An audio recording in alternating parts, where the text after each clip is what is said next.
Hey everybody, it's Ryan with Elevation Association. Today we're going to go through and go over a presentation I did about 3 years ago at one of our summit events that I think has got some great information in it and can be beneficial. So today's topic is on a subject called primary foods. So it's what affects us beyond the food that we eat. So the material in the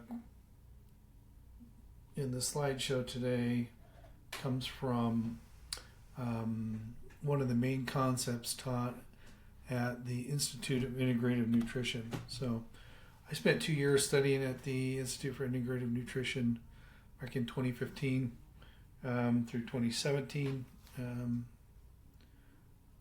time frame, studying to become a holistic health coach. Was struggling with some lifestyle issues, some health problems of my own, and wanted to get some additional help on that. Health and fitness is something that's I've enjoyed, but found myself in kind of a sedentary job and was making some poor lifestyle habits and choices. At the time, my youngest brother was dealing with cancer, had non-Hodgkin's lymphoma, was going through that. My father had been diagnosed with diabetes. Type 2 diabetes in his 50s and 60s. And my mother was starting the early onset of dementia that a few years later would cause her life. And so it's kind of at a crisis moment where I just really needed to wake up and change some of the things I was doing in order to have a healthier outlook on life, especially dealing with kind of the things that were going on in my life and my family circle at the time, and wanted to get some help. And again, health's something that's always interested me. I've always worked out. At times haven't had the most healthy lifestyle, but I enjoy weightlifting, exercise, those kind of things. And so I'd gotten into some podcasts, some on health. Ben Greenfield was a big influence. Dave Asprey, Mark Sisson, some of those early biohackers, and that kind of led me to learn more about the Institute of Integrative Nutrition.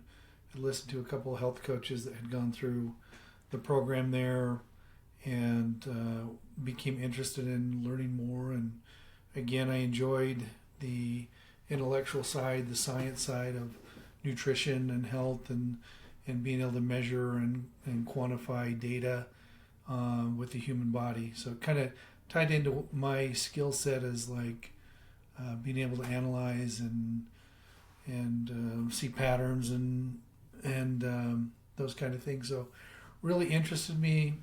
Signed up. It's the largest nutrition school in the world. It's based out of New York, and they do a good job of kind of teaching a comprehensive view on nutrition. We learned over 100 dietary modalities, so they aren't specifically focused on any one type of nutrition. They lean a little heavy into, vegetarian type diets. Whole food stuff like that. However, we learned everything from macrobiotics to Ayurvedic to carnivore, paleo, South Beach diet. Like we went through like over 100 dietary theories. They were very open and kind of like we'll get into some of their other concepts, but learning what works best for you as an individual and kind of letting those things dictate how you move forward. So I really enjoyed the comprehensive approach. We weren't like this is the only route and this is the only thing that works, but more of a, get in, try things out. There's obviously things that are better choices than others, but there's also genetic components, lifestyle components, epigenetic factors that we'll talk a little bit about today as well, that contribute to how you respond to different nutrients and that as you go through. So really enjoyed the curriculum there, enjoyed the instructors, again, the amount of comprehensive education that you get in a 2-year course. It's interesting that most, medical doctors, they don't take much time to study nutrition, and the thing is, in course of their education, right? It's mostly learning about disease and procedures and prescriptions and things that help take care of acute, in the moment needs. And this was more of like, how do we optimize nutrition, lifestyle, those kind of things to prevent disease and those things from happening. And again, the science is behind that. And really enjoyed the course, enjoyed, again, the instructors and that there. So in today's webinar, we'll cover 3 main things. We'll talk a little bit about the concept of bioindividuality and epigenetics. We'll touch on a concept called primary foods, which I found to be very interesting, and again, stress elimination. So I found these as 3 big factors in overall health and quality of life. And these were great topics to get into, and things I really appreciated and enjoyed as I got in and learned more about the human body and how it functions. So the first concept they taught was this concept of bioindividuality, which I love. And have, since the time at school, and continue to learn more about different modalities and that. I really love this concept of bioindividuality, which is, human bodies are extremely complex.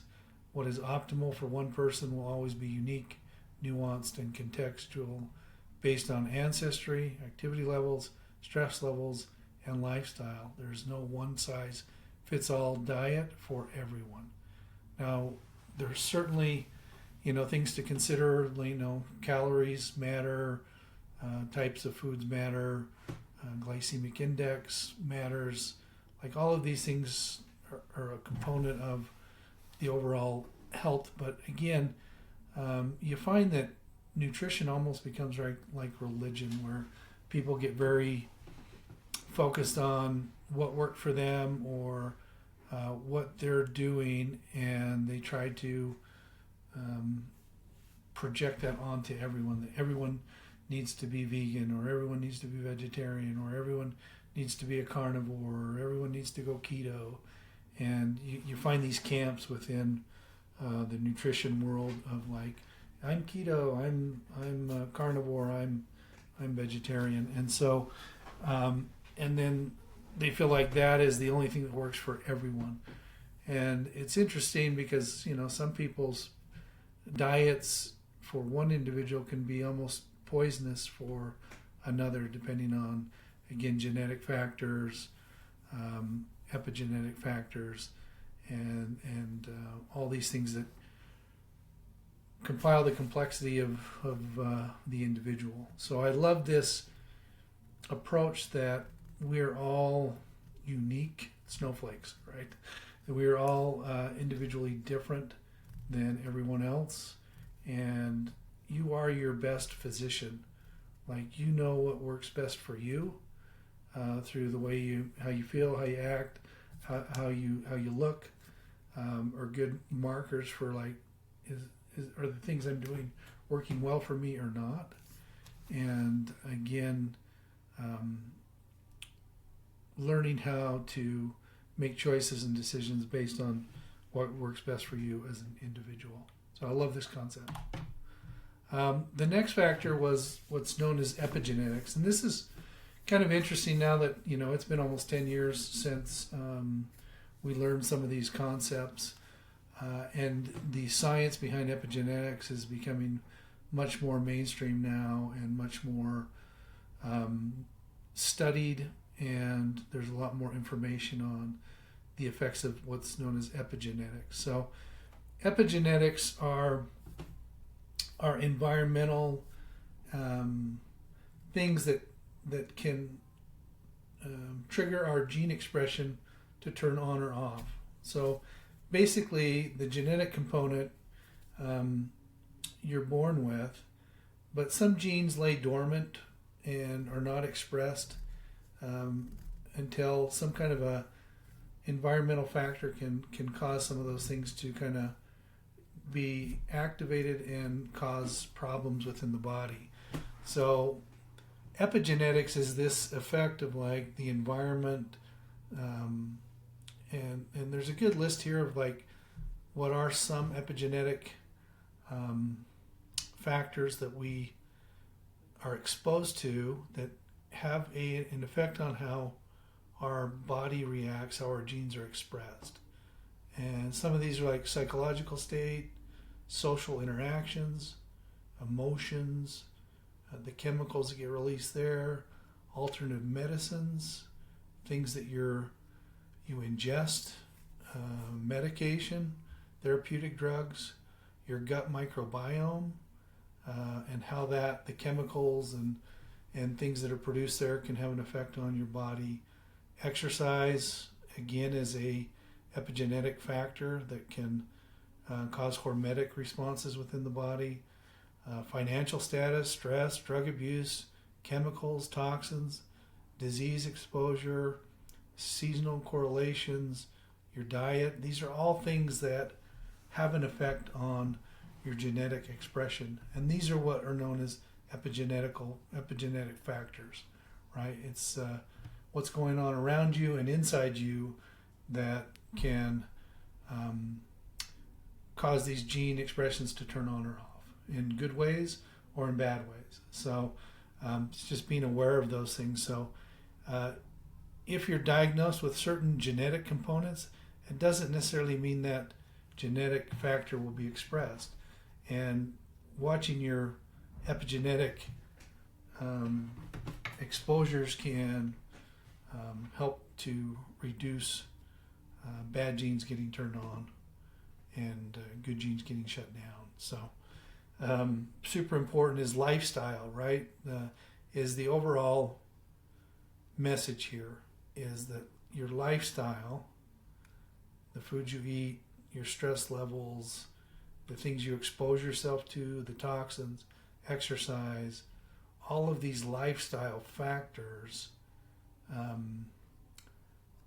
there's benefits beyond just the exercise. That there's chemicals and hormones and things that get released that can cause these epigenetic factors, right? And again, chronic inflammation due to some of these things like toxins or allergies or certain food exposures or a leaky gut can then eventually turn into disease and problems downstream. So lifestyle is just as important as the genetics that you have. A lot of times people think families share genetic problems. Like a certain family might, a lot of them may have diabetes, but when they get in and look at it, it's more of a lifestyle that causes that disease to be expressed because of the way the family was raised, how they eat, lifestyle, sedative, those kind of things led to the expression of diabetes more than just the genetic factor. So it's this lifestyle component. So the next thing is the primary foods, which was the other great concept that I really loved from my time at the Institute, right? And this is that there are things that feed us beyond food on a level that is kind of primary. And these things were relationships, meaningful work, spirituality, and physical activity. I believe since the time I've gone to school, they've added, I think, three more of these primary foods to their curriculum. But again, if your relationships are terrible, it doesn't matter how many kale smoothies you're drinking or how healthy your nutrition is. Your health can be severely affected if your relationships are not well. If you're getting up and going to work at a place you hate every day, again, that's causing some of these epigenetic factors that can be super harmful for your health. And again, meaningful work feeds you on a level that nurtures your spirit, not just your body, right? Spirituality, like that renewing of mind and body, and how important that is in your actual health.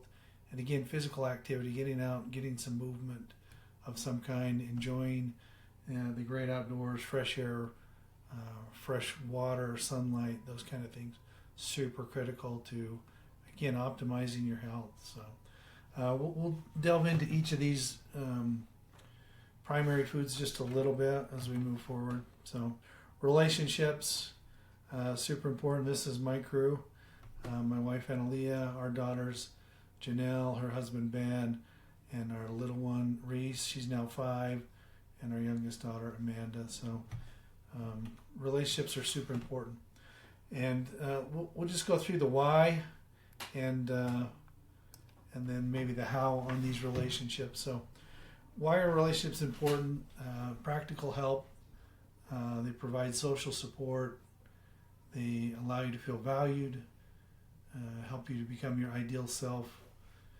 It gives you an opportunity to not just be loved, but to love others, to be a part of something bigger than yourself.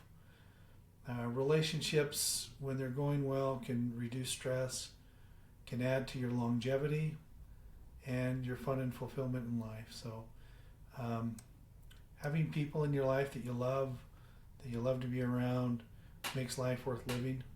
And so cultivating those relationships are super important. Relationships are like bank accounts. You got to make more deposits than withdrawals.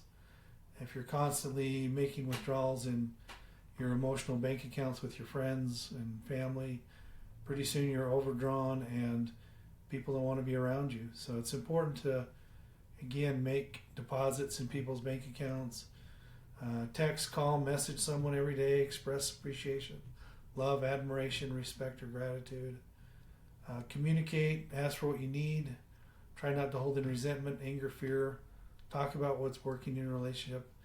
Holding in these emotions of resentment, anger, fear, again, they trigger chemical reactions in your body that can cause, again, long-term issues if they're not dealt with. Hug and kiss, physical touch releases endorphins. It releases dopamine, serotonin, all the good hormones come from that.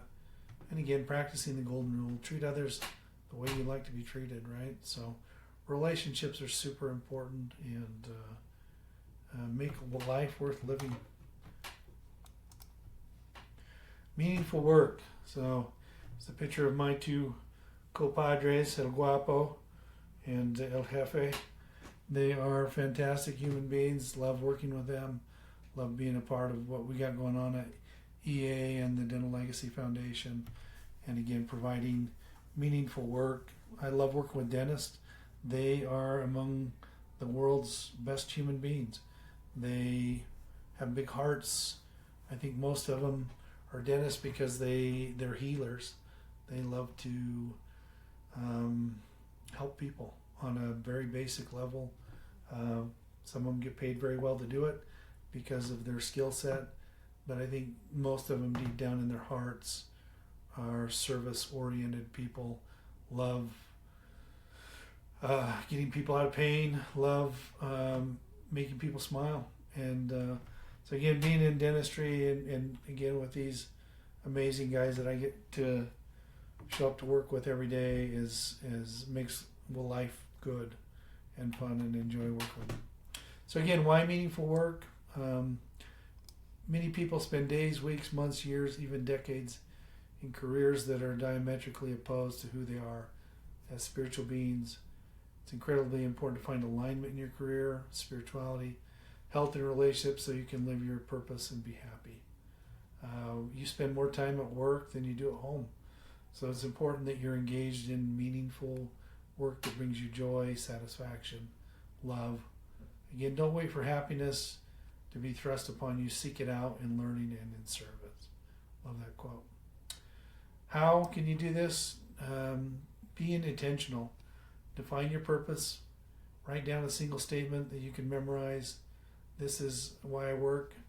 In our life design course, one of the things we go through is like, what is your work view? Why do you work? What is your life view? And where do those two things come together? And how can you do more of those things? And so for me, it's like, I love the mission work we do here with the foundation. And so for me, it's like, how can I do more of that? Because that's work I really enjoy. Surround yourself with the right people. Define your tribe. So historically, your tribe is usually defined as about 150 of your closest friends. Whether this is anything more than 150, they find you kind of lose meaningful connection with these people. So usually it's like your church people, your family, friends, work associates, those kind of things. You're usually about 150 people that make up part of your unique tribe. And, you know, we don't live in like tribes on the plains anymore, but in a real way, you're still associated with your unique tribe. And so it's important to be like, you know, who are these important people in my life? How am I showing up for them? How are they showing up for me? Again, you're the average of the 5 people you spend the most time with. So if you want to improve, make changes in your life, take a good look at the 5 people you spend in most of your time with, because changing that will be what will change you quickly. Getting around people who elevate you, who make you want to be better. Spend time doing work you love with people you care about. The mystery of human existence lies not in just staying alive, but in finding something to live for. And there's a great book called The Blue Zones. We do another presentation on this, on building your tribe. But one of the examples there was having purpose in your life. And it gave a story of Don Faustino from Costa Rica, who was a centenarian. And his big purpose in life was his family. Like, he loved providing for his family. Even at 100 plus years old, every Sunday he would make Sunday dinner for his family. And so there's the story when Dan goes down there, the author of the book, and spends a Sunday with Don Faustino. They get up at 4 in the morning on a Sunday to catch the bus to go into the market to buy the potatoes and the vegetables for the soup that his family makes every Sunday. And so he, with his own money, goes down, buys all of those ingredients, and then comes back up, and his daughters prepare the meal, and the whole family gets together every Sunday to have this family meal. And it's his way of finding purpose and serving his family, is providing that Sunday dinner every month, every week. And so having meaningful purpose in your life and work can provide you with joy and happiness, fulfillment, that can bring a lot of health benefits down the way. Physical activity, so getting out, getting some, again, fresh air, clean water, sunshine, whatever that might look like for you is important. This is us on a hike we did 5 years ago now, which is crazy. When we backpacked the Sawtooth Mountains with Kip, Jason, Dan, Jared, and the crew. And this is us coming up over the pass above Twin Lakes in the Sawtooth on the Toxaway Trail, and what a great activity that was. Physical activity, why do you do it? It helps control weight, lowers blood pressure, keeps your arteries flexible, enhances sleep, delays loss of muscle mass and strength, which, you know, studies continue to show one of the keys to longevity is muscle mass, maintaining your muscle mass for as long as you can. Improves flexibility, improves digestion, reduces joint stress, back pain, decreases inflammation, improves immune function.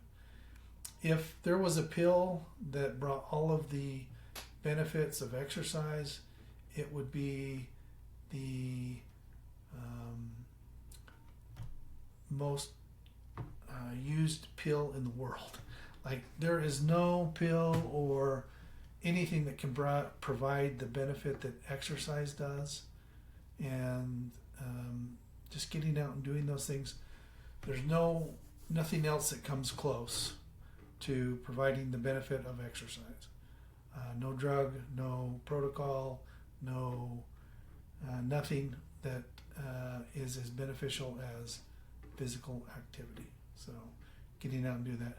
Do what you enjoy, do what you love, and stick with it. If make exercise, physical activity easy. If you like going for a hike. If you like to bike, go for a bike. Like to play basketball, play basketball. If do what you love to do. If you find something you enjoy, double down on that. It doesn't have to be what everybody on Instagram's doing. It doesn't have to be lifting weights or CrossFit or anything like that, unless that's the things you like to do. But find something you enjoy and stick with it. Having an accountability partner, a friend, family, a trainer, somebody that's going to hold you accountable every week to your physical activity is super important. And again, somebody you can hold accountable as well and be a friend and support for them. Incorporate self-care, massages, long walks, things that bring energy in, not just energy out. We'll talk a little bit more about that later. And then there's this concept of grease the groove, work small things in throughout the day. Sometimes people put a pull-up bar in the doorway, and every time they come through the door, it's 5 pull-ups. Or every hour on the hour, you can do 10 push-ups or 20 push-ups, just to find little areas throughout the day where you can work in a little bit of exercise. Those are great opportunities. Spirituality. So again, finding some things where you can unplug and connect on a level that brings joy and happiness in your life. The benefits of meditation and prayer improve your stronger immune system, lower your risk of depression. And again, spirituality can be defined however you want to define that in your life, whether that's religion, whether it's church and church attendance, temple attendance, those kind of things, mosque, being a part of an organized religion, or if it's prayer, meditation, fasting, whatever that looks like for you. Again, do what works well for you, what brings you joy, happiness, where you feel most connected, you feel most plugged in. For me, I love going to the mountains. For me, I feel much more closer to God and Source on an alpine lake than I ever did in a building or a church house, even though that's played a big part of spirituality in my life as well. But I love being out in nature. I love listening to calming music and breath work and being able to clear my mind and be in a location that cost me a little bit of sweat equity to get to. I find those places sacred, and I love participating in those activities in those locations. So again, lowers stress, improves blood pressure, sleep, increased gratitude. Like, there's so many benefits now that are scientifically proven to just having a mindset of gratitude, being grateful. It's hard to be grateful and feel crappy at the same time. So if you find yourself, in a place where you're not feeling good, think of the things in your life that you're grateful for, and that can change things very quickly. So it improves your compassion, improves social connections in your relationships as well. Pick your practice: meditation, prayer, religion, whatever that is. Do what works for you. Create the space, commit, start somewhere. It doesn't have to be much. It again, small practices of prayer, gratitude, meditation, reading scriptures, books, those kind of things from spiritual leaders can bring spirituality in your life. Expand your vision of the future. Write things down. Start to journal.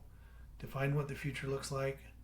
I've started a practice last year of manifesting.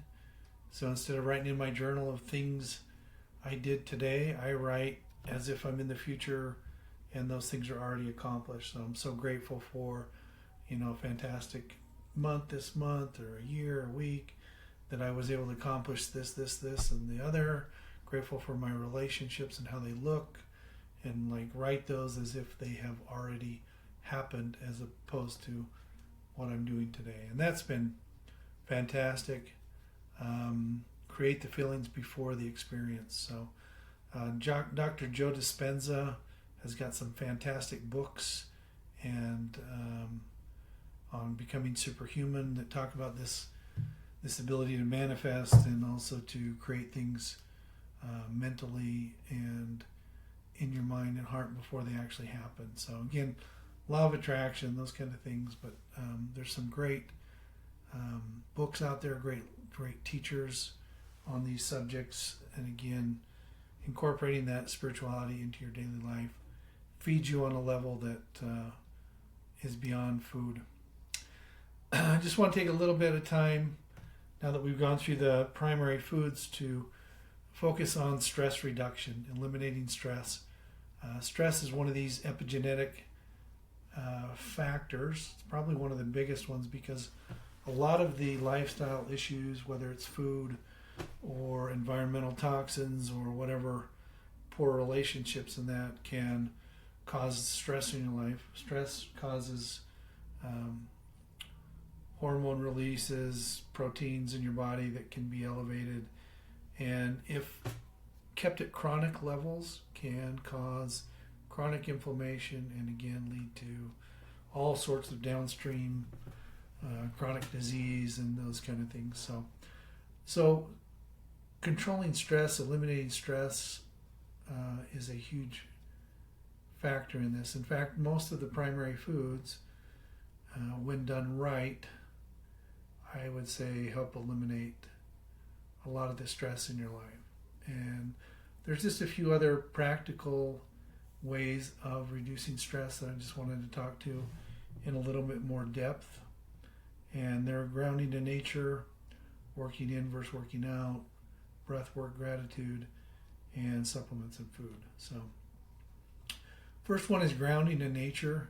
So really getting out into nature and grounding, like bare feet on bare soil, rocks, dirt, those kind of things. There is so much science now on the benefits of us being connected to the earth directly. Just like you need to ground electricity, we're electrical beings, and we need to be grounded. And that we wear rubber soles on our shoes most of the day, and that disconnects us from the earth and the benefits of being grounded. And so it's just important, again, during the day, take 10 to 15 minutes out of your day, sit with your feet on the grass. There is so much benefit that comes from that. They've shown microscopes of red blood cells in your body that during the day, because of the charge, will kind of cluster and clump together. And the minute that you start to ground, take your shoes off, bare feet on the grass, your red blood cells will start to line up and separate themselves, and because of the charge. And it's important that we're just doing that on a regular basis, right? Decreases levels of inflammation and pain, reduces stress levels, improves circulation. The Japanese call it forest bathing, where they would go walk through the cell. It creates killer cells, killer NK cells, which get rid of disease and problems in your body. There's a 50% increase in just 3 days in nature in these killer cells if you'll get out and submerge yourself in nature. decreased risk of heart attacks, all sorts of mood boosting effects, more energy, better sleep. Terpenes, anti-inflammatory compounds that are released by the trees that can also benefit your bodies. So there's just so much from getting out there. How to do it, again, bare feet on the ground is the easiest route. And just bare feet on bare ground. Spend time in nature. Go for hikes, walks, bikes, bike rides, etc. They sell a lot of grounding products now, grounding mats that you can have at your workstation, grounding mats you can have on your mattress, grounding mattress pads. We have one of these at our house. It just plugs into the ground outlet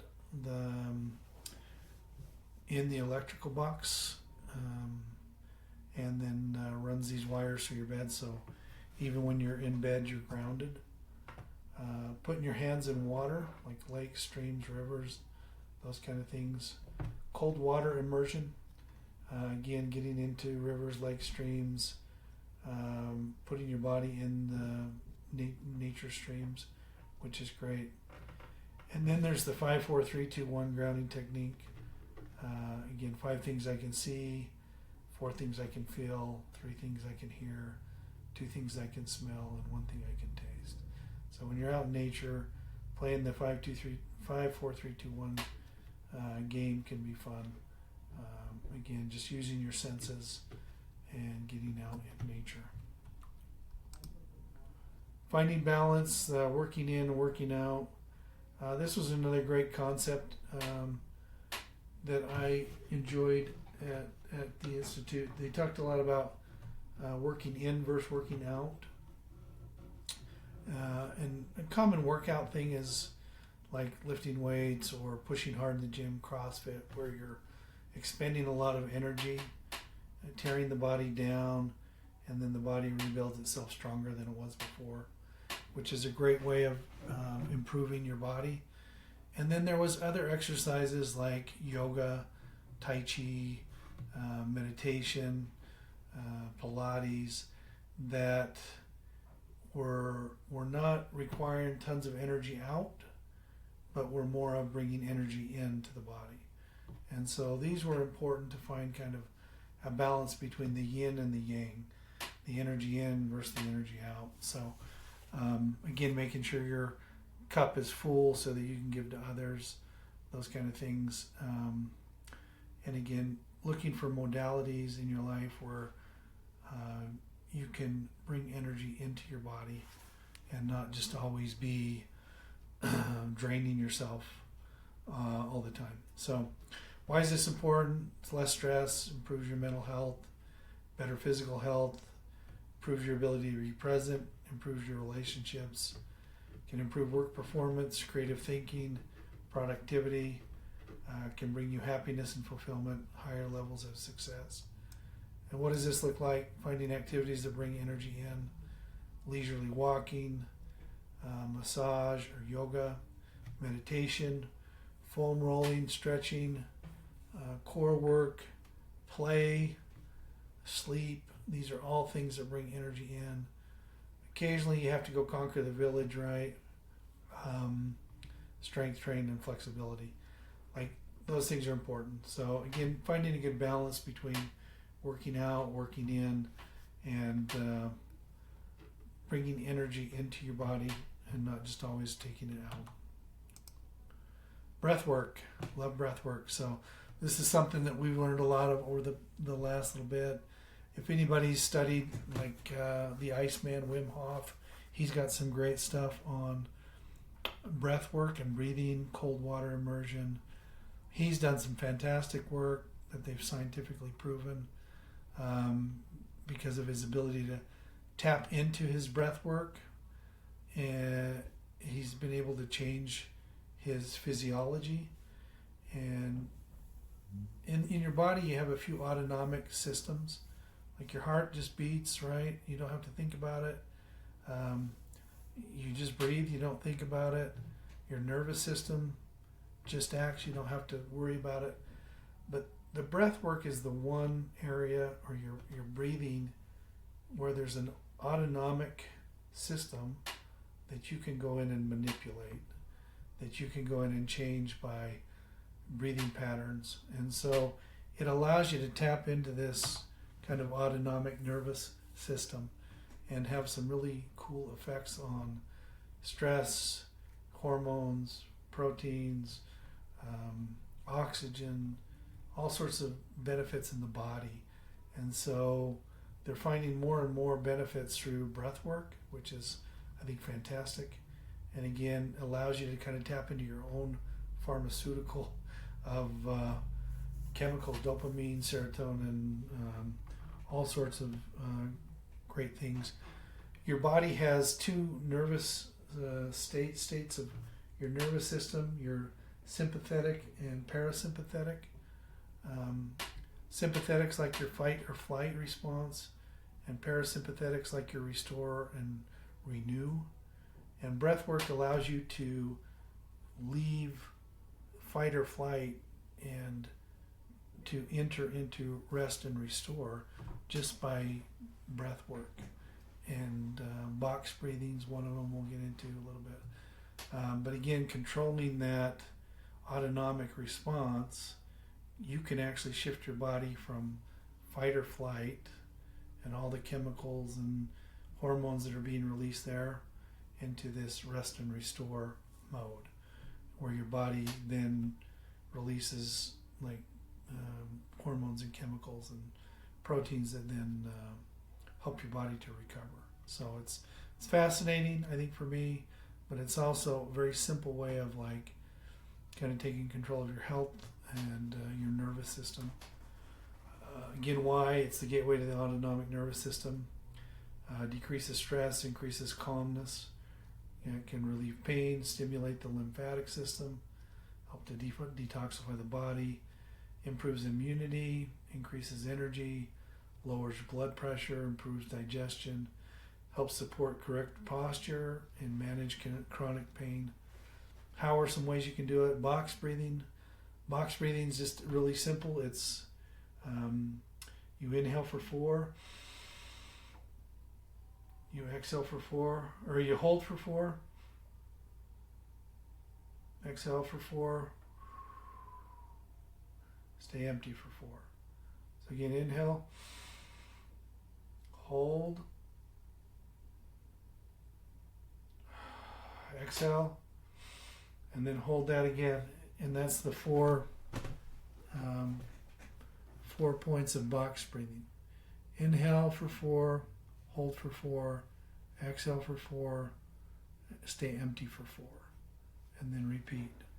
If you do that 6 times in a row, it can take you from sympathetic nervous system to parasympathetic. So if you find yourself extremely stressed,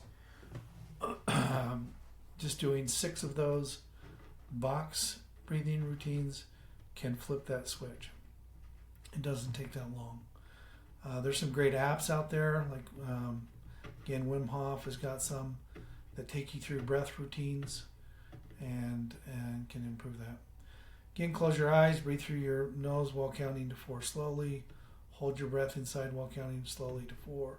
Try not to clamp your mouth or nose shut. Begin to slowly exhale for 4. Hold empty for 4. Repeat 1 to 3 at least 6 times. Okay. Steps 1 to 3 at least 6 times. Again, Wim Hof has got some great stuff on breathing. Supplements and food.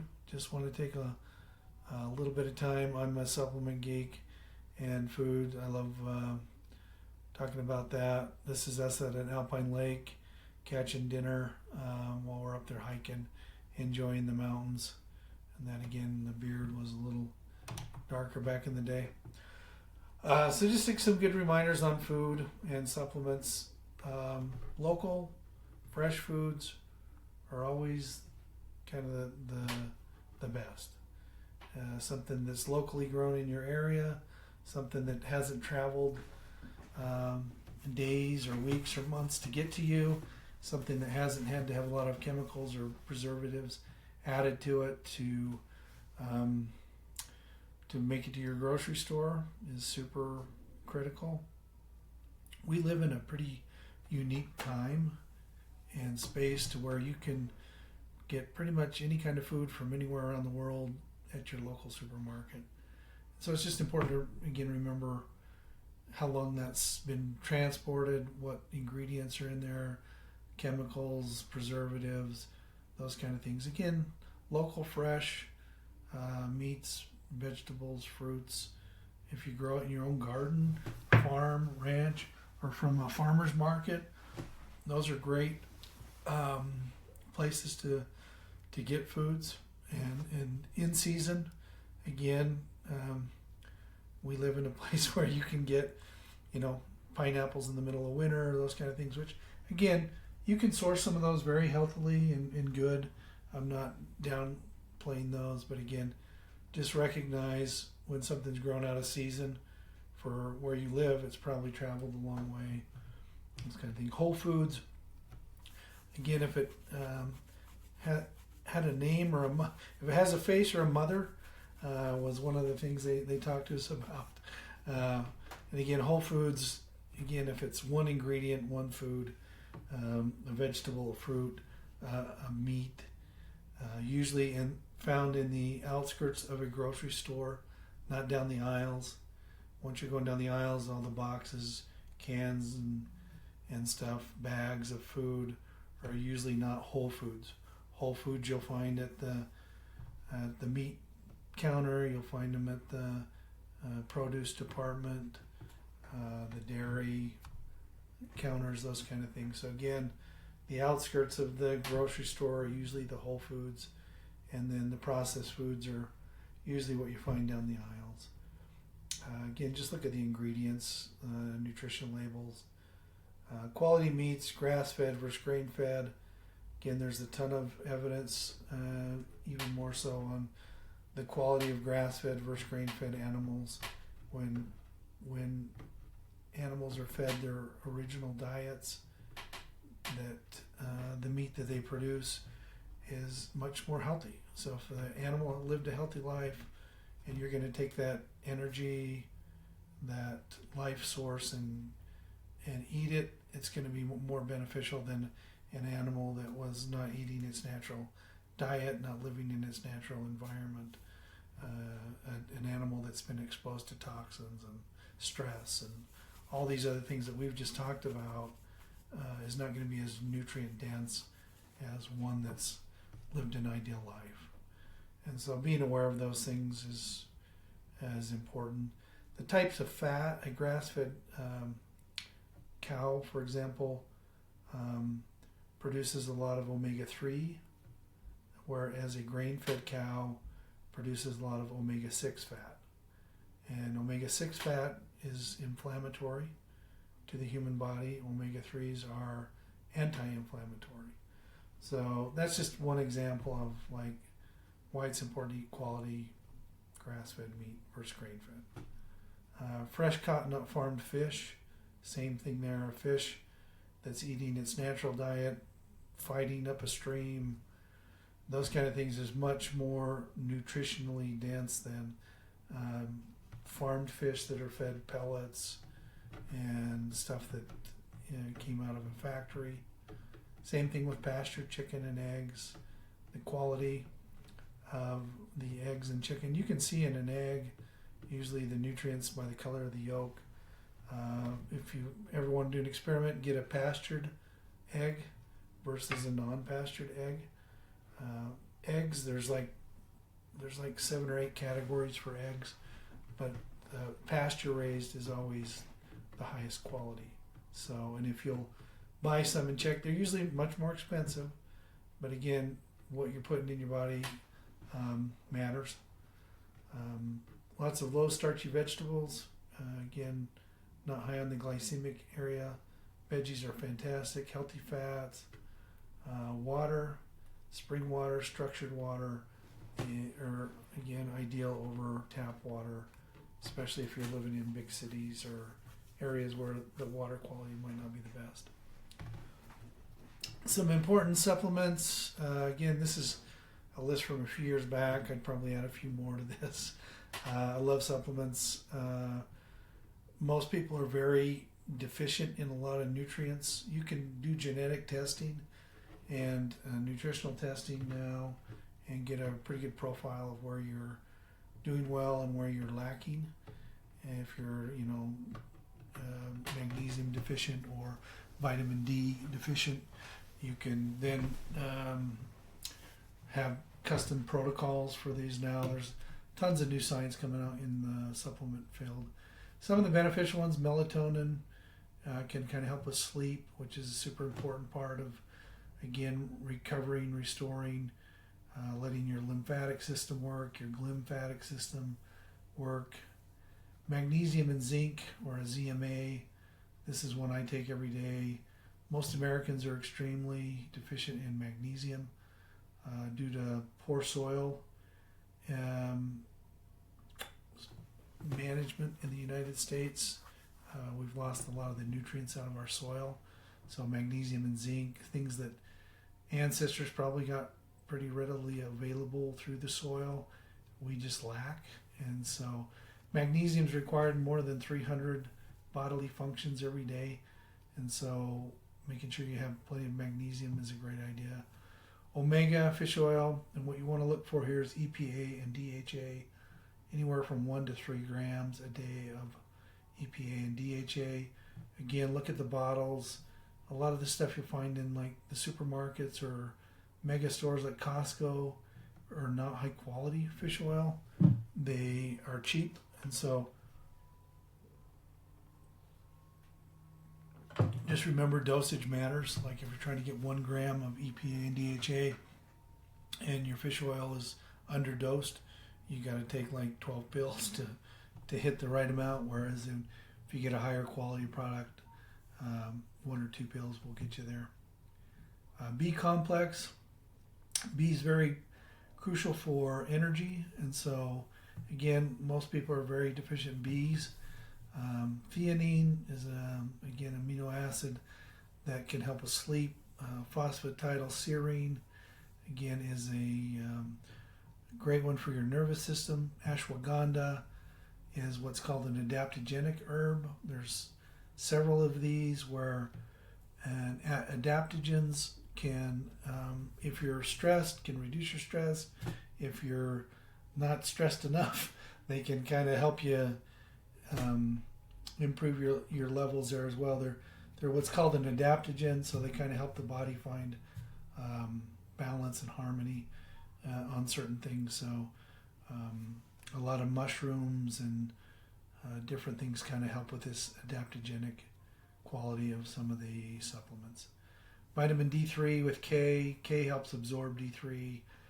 Most people are very deficient in K and D3.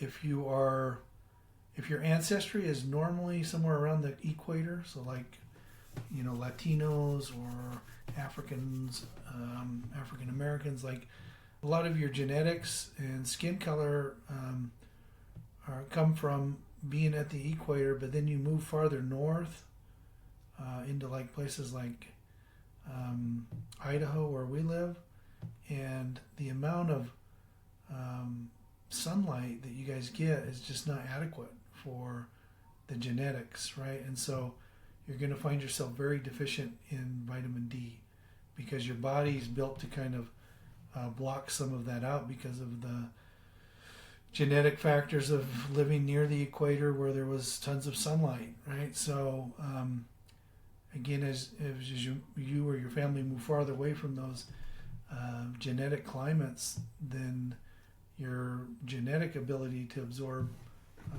D3 gets impaired. So you definitely have to supplement. My wife, who's Latina, if we don't get her plenty of sun in Idaho, that's going to be problematic. So she definitely she takes anywhere between 5,000 and 10,000 IUs of D3 and K a day, just to make sure she's hitting her vitamin D levels. So super important. And glutathione is again kind of the body's. It helps clean out the body, keep the body regulated, antitoxin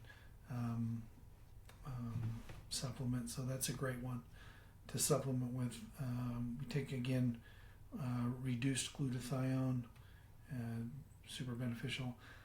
Some health clinics and stuff will do like IVs of glutathione, which can be, again, super beneficial for the body. Then there's just some great trackers out there. Again, most of you know I love data and looking at numbers and correlations and stuff. And there's some really good trackables out there. The Aura Ring, I have an Aura that tracks, sleep, heart rate, activity levels, gives you a readiness score every day, those kind of things. So they can be fun and a good way of like, am I getting in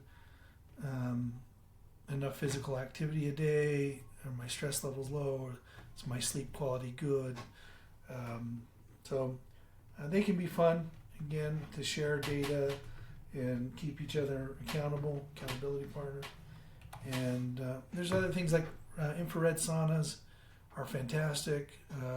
Traditional saunas, fantastic. More and more research keeps coming out on the benefits of hot and cold exposure, the benefits of sauna, the cardiac, nervous system benefits are incredible. Red light therapy. There's just so many benefits of, again, stressing the body a little bit through heat and cold and allowing the body to come back stronger, more robust, helps keep all your systems firing well. So again, some great technology out there, and there's also a ton of stuff you can do for free. So again, most of the benefits of like sleep and grounding and all of these things can be done with no out-of-pocket expense. But if you're looking to upgrade, again, saunas are a great thing. Annalie and I have a infrared sauna. We use it about 30 minutes every day. So we typically go home after I get home from work, we have dinner, go for a walk, come back, do a 30-minute weight training session, followed by 30 minutes of cardio, either on a bike or the stair climber, a combination, and then we do 30 minutes of sauna. So we do a 30-30-30 is what we call it. Again, 30 minutes of resistance, 30 minutes of cardio, 30 minutes in the sauna, all while we're watching a movie or TV show, and again, strengthening our relationship with each other, having some great conversation, getting some good exercise, and getting some good time in the sauna, which is fantastic. So again, that's today's presentation on primary foods, things that feed you outside of the foods that you eat. At Elevation Association, we're implementing what we call the daily climb, which kind of ties well into these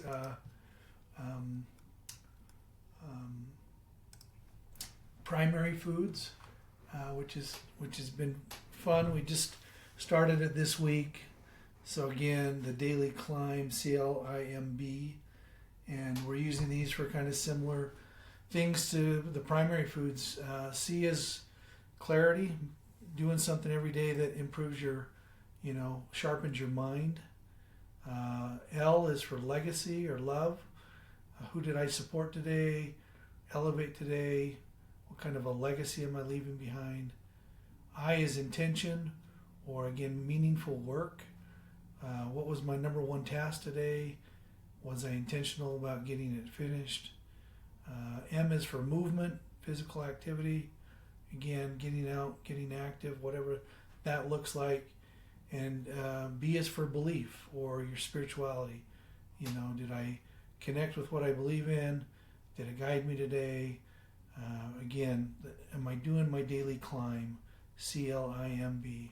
And we're starting to post those every day in school, the 5 things we got done, and try to be more intentional about making sure that we're implementing those things every day. So I'm super excited about that, super excited about being accountable and posting that in the group every day. I look forward to seeing what everybody's up to and how they're elevating on their daily climb. So hope everybody got some value out of this today. Again, make sure and fill out your CE credit, and we'll get your certificate sent over to you. So talk to you later. Thanks, guys. Bye.